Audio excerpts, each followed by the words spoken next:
വേഗത്തടകൾ മൂലം തൊടുപുഴ പുഴയോര റോഡിൽ യാത്രാ തടസ്സം. 1/2 കിലോമീറ്ററിനുള്ളിൽ വീതി കൂടിയ റോഡുകളിൽ ഉപയോഗിക്കുന്ന വേഗത്തടകൾ 5 ഇടത്താണ് സ്ഥാപിച്ചിട്ടുള്ളത്.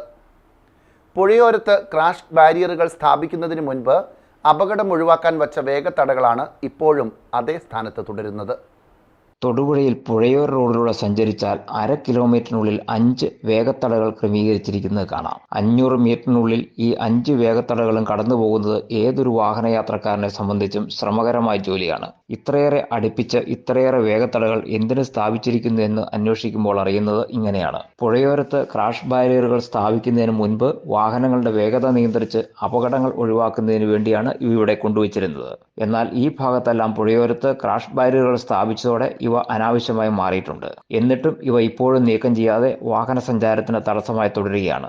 എന്നാൽ പുഴയോരത്ത് ക്രാഷ് ബാരിയറുകൾ സ്ഥാപിക്കാത്ത ഭാഗത്താകട്ടെ വേഗത നിയന്ത്രിക്കുന്നതിന് പ്രത്യേകിച്ച് യാതൊരു ക്രമീകരണവും ഏർപ്പെടുത്തിയിട്ടുമല്ല. മാത്രമല്ല, വീതി കൂടിയ റോഡിൽ സ്ഥാപിക്കാൻ വേണ്ടത്ര വലുപ്പത്തിലാണ് ഇവിടെ ക്രാഷ് ബാരിയറുകൾ നിരത്തി വച്ചിട്ടുള്ളത്.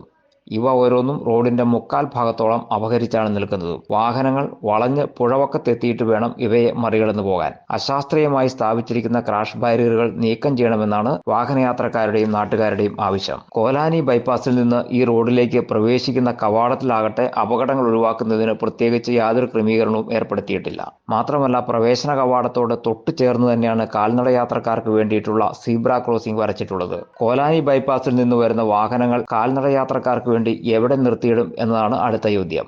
എന്റെ കാഴ്ചയ്ക്ക് ചില ബുദ്ധിമുട്ടുകൾ അനുഭവപ്പെടാൻ തുടങ്ങിയത് ഈയിടെയാ. ആദ്യം ടെൻഷനായി. മകളാ പറഞ്ഞത് അഹല്യയിൽ പോകാൻ. അഹല്യയ്ക്ക് 30 വർഷത്തെ പാരമ്പര്യവും വിശ്വസ്തതയുമുണ്ട്. അഹല്യയിലെ വിദഗ്ധരായ ഡോക്ടർമാരുടെ ചികിത്സ കൊണ്ട് എനിക്ക് എന്റെ കാഴ്ചശക്തി പൂർണ്ണമായും തിരിച്ചു കിട്ടി. ഇപ്പൊ എനിക്ക് ഈസിയായി വായിക്കാം. നേത്ര സംരക്ഷണത്തിന് നമ്മുടെ Ahalya. Ahalya foundation eye hospital, കേരളത്തിൽ എല്ലായിടത്തും.